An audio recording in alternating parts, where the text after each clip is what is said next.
Welcome to the Veterinary Marketing Podcast, where it's all about helping your veterinary practice attract, engage, and retain clients. Broadcasting a new podcast every Monday from sunny Southern California, here's your host, Brandon Bashirs. Hey there, everybody. Welcome to episode number 193 of the Veterinary Marketing Podcast. Hope you're having a wonderful day. In today's episode, we're going to be talking about what would I do if I went out and bought a practice or decided to start a practice. Now, I realize that this is only half the picture because I am not a veterinarian and I don't know everything that goes into running a veterinary hospital. But from a marketing perspective, I think that this would be a good plan. If you're not sure where to start, what to do, just you feel overwhelmed by marketing in general, I think this is going to be a very helpful episode. I'll tell you exactly what I would do and how I would drive clients in the practice if it was my practice and if I owned it. So I think it's going to be pretty helpful. Before we begin, I want to mention a few things. First, if you haven't done so already, be sure to subscribe in iTunes, Google Play, Spotify, wherever you get your podcasts. Number two, if you have not joined the Veterinary Marketing Nerds Facebook group, you should definitely join. Head on over to facebook.com/groups/the Veterinary Marketing Nerds. All right.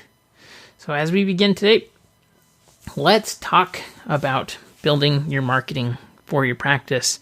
There are just so many things that you could do. And as a result, usually if you're not sure what to do or you're not sure where to begin, you feel overwhelmed and end up sometimes doing nothing or just kind of second guessing yourself, maybe changing your plans often. So I want to make sure that, I'm sure that there's tons of other things that you could do. This is just my opinion, but I hope that it kind of gives you a framework of how to think about this.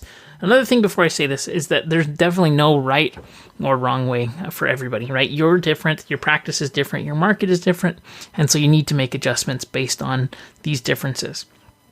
So that being said, the first thing that I would focus on every single time, and this is non-negotiable in my opinion, is website. Your website has to be solid. What does solid mean? It needs to have quick page load times.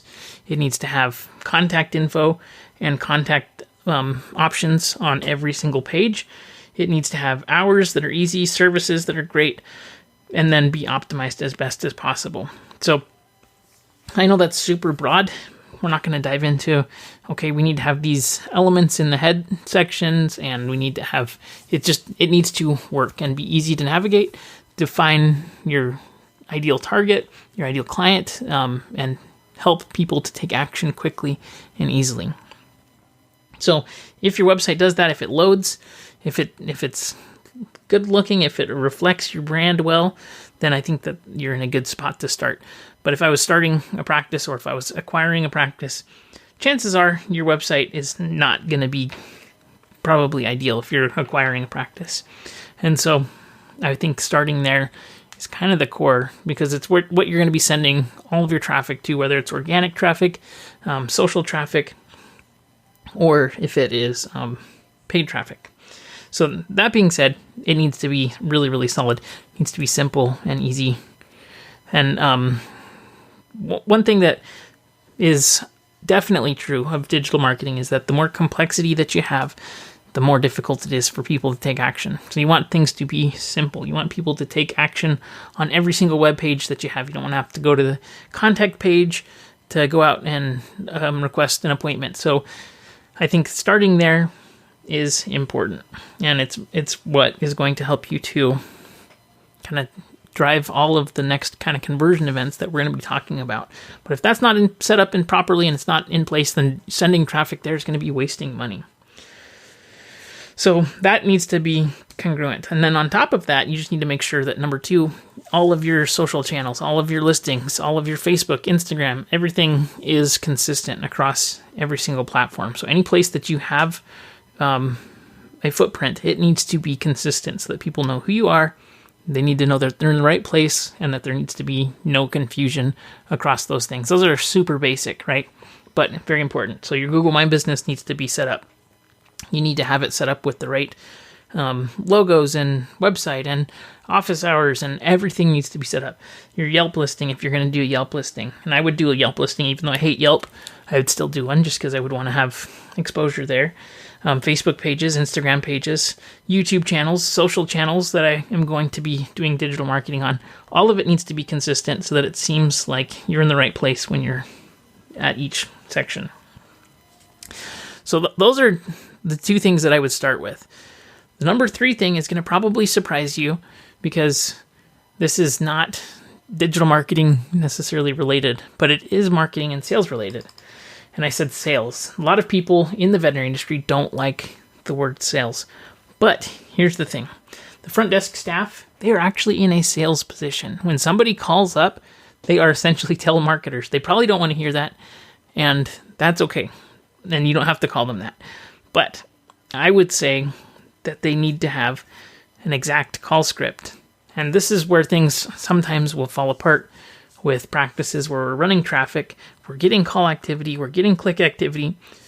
All we can do on the digital side is lead the horse to water, so to speak. If we can get the person to make the phone call, but then the front desk staff puts them on hold for 8 minutes, or they don't have a script to make everything go smoothly, it's going to fall apart. Because you're going to have to hope that the customer's motivation is so great that it'll overcome the poor sales systems in your practice. And so this is going to make you lose money. Every single person who calls or requests info or messages or is trying to engage and communicate with your practice, especially if you're paying for that person or that lead to come through, and it needs to be considered a lead until it's closed, they become a customer. But it has to be set up in a way that you know exactly what's being said, that people are being led to a path of an appointment, and that there's not long hold times. There's how do we handle these kind of things so that we make sure we're getting every single dollar that we're spending to produce the most that it can. So scripts are very, very, very important. If you're not sure what to do with scripts, then you need to kind of find out what are the most common questions that you're getting. And I think it's worth spending time on this because I'm back when I first got started. This is kind of unrelated to digital marketing, but when I first got started with real estate, I actually worked in an office where we did loans. And so we would take inbound calls to sell loans. And so with that, there was, and I know it's not veterinary related, but there was only a few objections that you would get from people. People would ask all the time, what is your interest rate? And we'd have to say, well, we can't tell you that because we don't know your credit profile. People just want an answer, though. I'm sure this happens all the time in the practice where somebody calls and says, hey, my dog is sick. Can I get medicine? Or, like, hey, how much does it cost to do this? Or how much does, do you have appointments available today? Or my dog has stuff coming out of its ear. What's wrong with it? How do people answer that? What's the best way for people to answer that? And so, being in that and understanding kind of sales psychology and things, you can develop scripts that are going to work. Now, here's the thing. If you have a front desk staff who's never had to sell anything, and this is maybe their first job, or they're not good on the phone, or they don't like engaging with people, you have to make sure you got the right people in the right spots. But if you develop something that gives people a way at the front desk so that when they get these difficult questions that they don't have to wing it, you're going to have so much more success. So, for example, the way that I would answer that would be like somebody calls up and they say, hey, my dog has this issue. Can I get medicine right now? Or my dog has this issue. How much is it going to be? And my answer would probably be, well, as much as I would love to answer that over the phone because it would make my job so much easier, there's a few reasons why we can't say exactly why or exactly what's going on. It could be a range of issues, and until we actually can feel exactly what's going on by examining the pet in person, we're not going to be able to help you with that. And we don't want to misdiagnose, or it could be something more serious. It probably isn't, but if it were to go, and give them an exact script and then say, does that make sense? And kind of say, I would make my job way more easier if I could but unfortunately, and I would love to, but unfortunately, and then does that make sense? Following up with those kind of skills. And so developing scripts that are for each one of those cases that your front desk staff has, it's going to be so valuable. And it's pretty amazing. And once you get these basic scripts down, calls go like clockwork. And so even if you're selling products like loans or bikes or digital marketing or services in a vet hospital, pretty much the same conversation over and over again. So get scripts down, develop sales scripts, develop questions, and this is something that's really important too, is developing sales questions that don't feel like sales questions. So asking things like, does that make sense? Yes, that makes sense. That's the beginning of a sales question, right? So if we are overcoming that objection, then we say, does that make sense? That is putting that objection to rest. And then what's the transition to the sales question that's going to be the next sales question, which will be like, would you like me to describe the process on how to get started so we can help you to get an appointment here? Or would you like me to, developing something like that where it's very low, like, what day would you like an appointment? Or, what's the next closing question to close that appointment or that next step? And it is a sales process. And I know that the veterinary industry does not like the word sales. It just makes people feel kind of weird. But it is a sale is happening, and nothing actually happens until something is sold or an appointment happens, right? And so if we can change the way that we think about sales, that sales helps us to provide better care for pets. It helps us to get better compliance, which is going to give everybody more of what they're looking for. So we need training for the front desk staff so that they know how to communicate with the clients so that they can convert as many as possible. So that is number 3. Number 4. So we've got a website that works. We have all of our listings and social set up. We have our front desk staff trained and ready. Next thing that we need to do is really define what are the core offers that we're going to be promoting that will help us to grow the business as much as possible. So whether that's new client offers, puppy offers, kitten offers, maybe doing specialty surgery services, maybe it's doing dentistry. I think I would probably do 2 or 3 general type offers and then maybe 2 or 3 specialized type offers that are more specific. So like if I have pain rehab or acupuncture or maybe TPLO surgery or dentistry, things like that are a lot more niche, a lot more specific. So the reason for that is it'll give you a good mix of kind of client activity and client offers that you can run. And so define the ideal client avatars, understand who it is that we're creating marketing for, what are their main problems, and what are the problems that we're ultimately going to be solving for these groups of people. Because it's very, very important. When you're doing digital marketing, ultimately you're solving a problem for somebody. So what is that problem? Is it, that they have a new kitten, they don't know where to take their kitten to make sure that it's going to be healthy? That's the problem that you're solving. Or maybe the dog has serious dental problems and it can't eat anymore. So, defining the client, the offers that you're going to be driving, and the problem that you're solving. Which then leads us to the next step, which is paid ads. And I think that paid ads are essential now, especially having run so many ads for practices and seeing the growth that they're experiencing. It just makes sense to be running digital ads, especially if you're new or you need to fill the schedule. You gotta, and it's interesting too. I've had practices who said, we're pretty busy right now and we're kind of not able to hire somebody right now, but we want to run ads. And it's like, well, if you can't handle more appointments, you probably shouldn't be running ads. So if you don't need new clients, then don't run ads. Just engage with your current clients. Make sure you're keeping up with everybody. But the kind of way that I would go about doing ads is I would run Google ads for the niche searches that I was doing, plus new client type searches. And that's search network only with Google AdWords.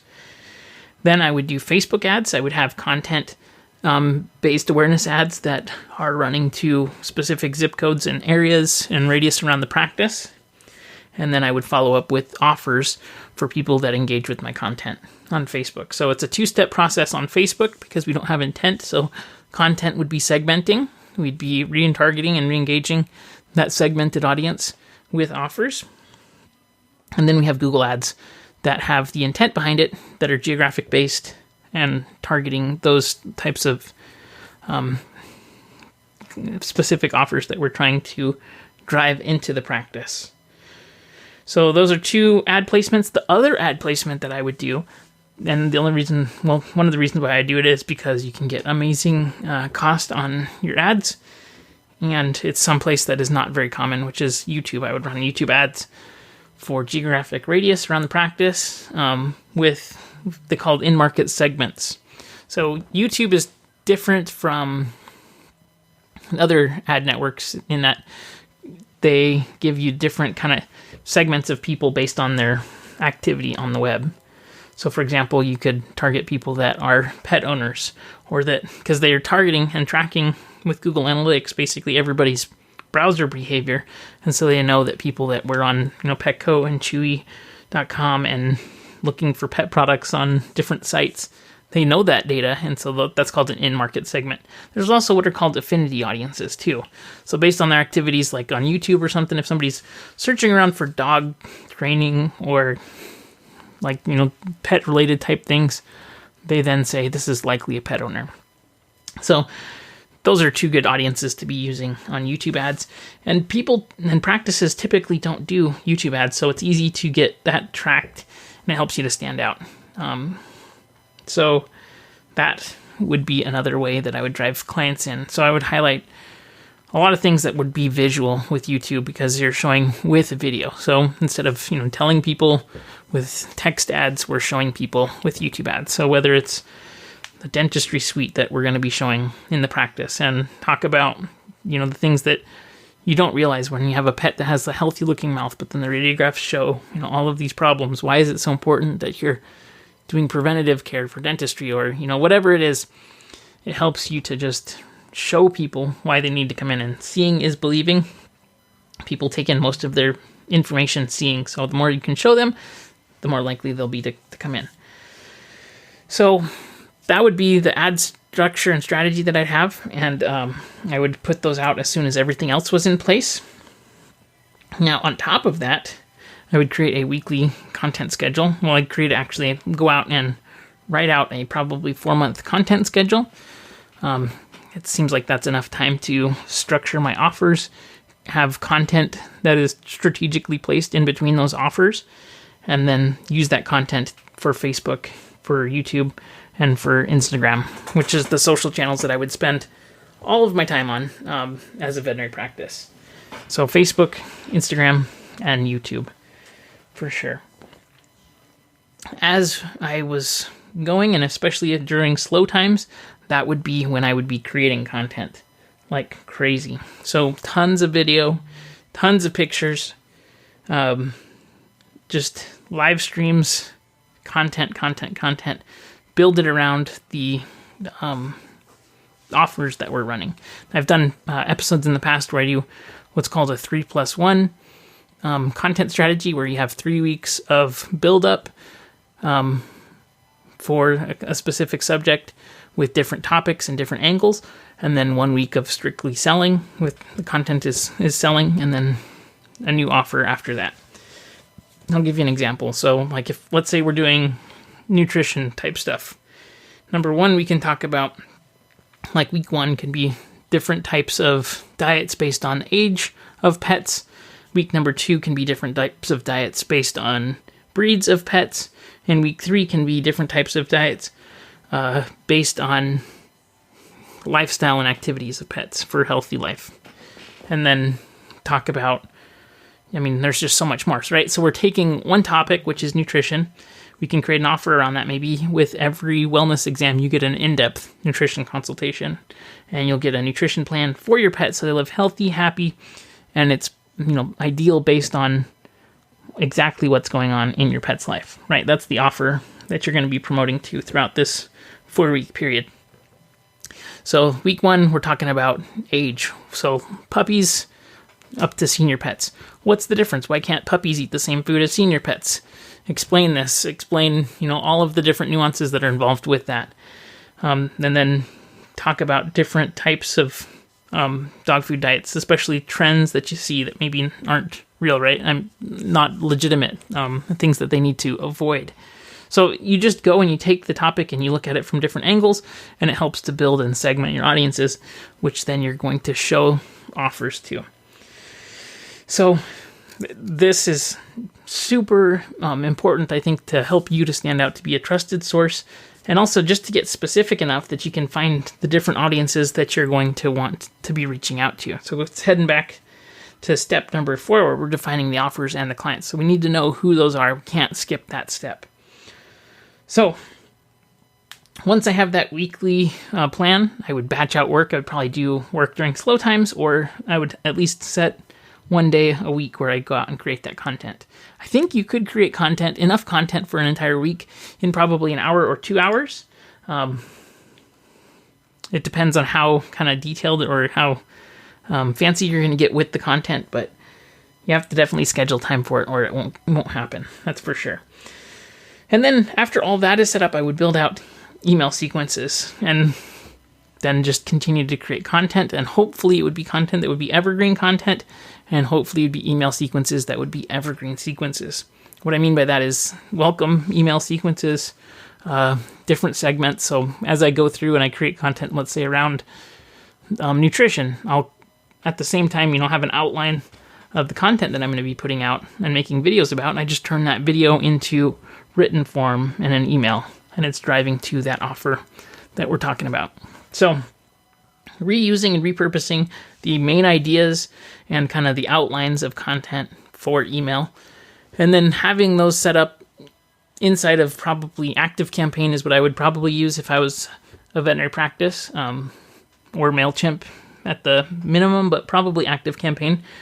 And then set all of these campaigns up with automations so that once I set it up, it would be an asset that would then run behind the scenes, and I wouldn't have to continue to make new things. Every time you build out an email automation or a segment or content that you can reuse for a long time, it's going to be helpful as an asset for your practice if you use it and set it up properly. If you make it and then never reshare it or reuse it in the future, then it was a one-time thing. It probably wasn't a loss, but you're going to be able to get so much more out of your content if you reuse it, repurpose it, and continue to show it to your clients and your customers. So that is it in a nutshell, what I would start with. I think that starting with baby steps, especially if you're not sure where to begin, just start somewhere. Define a plan for yourself that's going to work based on your skill set, and take little steps to building things that are going to help to provide for your practice long term. It's going to be very, very helpful for you. I hope that this made sense. Please let me know if you have any questions. The best place to do that is in the Facebook group, The Veterinary Marketing Nerds. Head on over there. Be sure to sign up, and I'll see you on the next episode. Have a good day, everybody. Bye.